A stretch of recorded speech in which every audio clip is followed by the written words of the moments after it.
Hey, I'm Brian Logan Dales from the Somerset, here with BUZZNET, talking about our new record called Legendary. Everyone deserves the chance to be legendary in their own right. And I think it's meant to be a record to inspire people and to always remind them that there's hope in that. We had just gotten off the road for the first time in 3 or 4 years for a decent amount of time. And we all moved into a house together in Tempe, Arizona to write some songs. And we didn't probably get as much writing done as we wanted. I had just gotten out of another relationship and I was a little burnt out from touring. And I think I was just tired and just dwelling upon a bunch of stuff. And I remember this one night, everyone's in the backyard, pool party, there's hundreds of people, and I'm sitting by myself, being antisocial in our living room, watching the season finale of How I Met Your Mother. I'm just sitting there and and it kind of had this epiphany where I was like, you need to get it together. And I picked up my guitar, which was just sitting next to me, and I wrote this kind of ridiculous chorus idea about watching How I Met Your Mother alone and realizing in that moment that you needed to start being a better person. I showed John and Stephen, who were a little drunk, and if they weren't a little inebriated, I don't think my favorite accident in the history of this band would ever happen, but it was such an important moment for me because up until that point, up until that song, I was writing songs that kind of just sounded like Everything's Fine Part 2, and while I'm so proud of that record, that record's very emotional. It's very boy meets girl, trials and tribulations of a very intense relationship.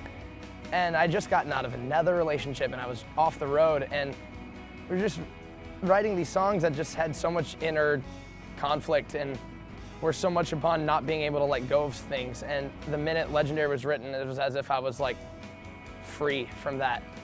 I wrote a song called Someday. It's one of my favorite songs I've ever written. And I think it was from Legendary being the first song that kind of set the tone for the record, Someday was the real closing number. I think it was the perfect way for me. And the minute that song was done, I felt totally complete with the record. It almost wasn't on the record. We wrote 50 songs over the course of a year, and eventually we chose 12 songs that were going to be on the record, and we were going to finish all the production. And then one day I flew out to LA to surprise my friend Brandon for his birthday party. We were hanging out and I maybe had a little too much to drink and kind of maybe did some embarrassing things, but I made some questionable decisions. And it was the last song that was written, so it was kind of a little bit calm before the storm. I was still the record was essentially done, but I didn't feel totally complete yet. And I was something's kind of missing. The next morning I woke up, felt awful. I'm just Brian, what are you doing? I didn't tell anyone in the band, I didn't tell our label or our manager, and I was just I'm gonna write one more song. If it's terrible, no one will ever know about it. If it's awesome, I'll just surprise them. I emailed John and I emailed everyone, I just said, the subject was just boom. And I was so I didn't tell any of you guys about this, but I wrote one more song, let me know what you think. And everyone was on board. To me, it's so cool as a songwriter that I can have something that's troubling me or have these problems or make some sort of mistakes and then write about them, and all of a sudden it's as if those problems go away. The opening song is a song called Maybe Tonight that we wrote last summer, and it was the first time I had ever met Dan Book and Alexi Mazul, who produced most of the record. I remember we wrote this song, and then 2 or 3 days later they sent me the demo back.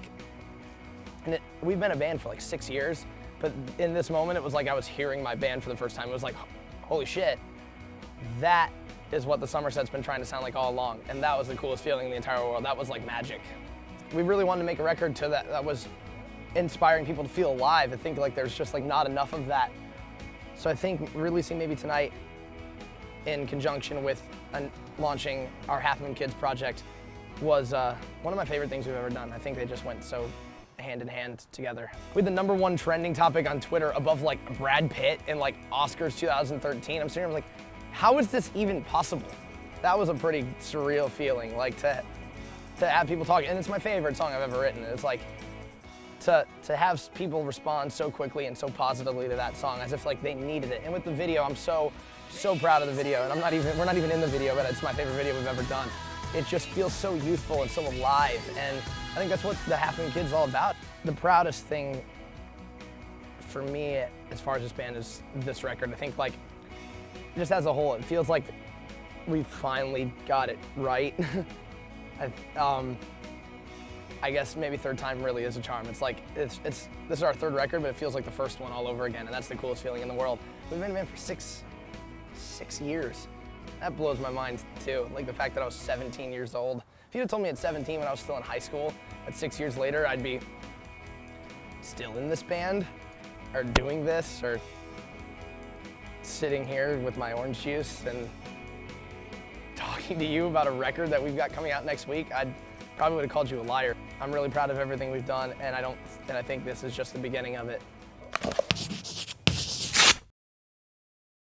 I decided the other day that I'm basing my success in life or as a musician based on the amount of brunches I get to eat in the future.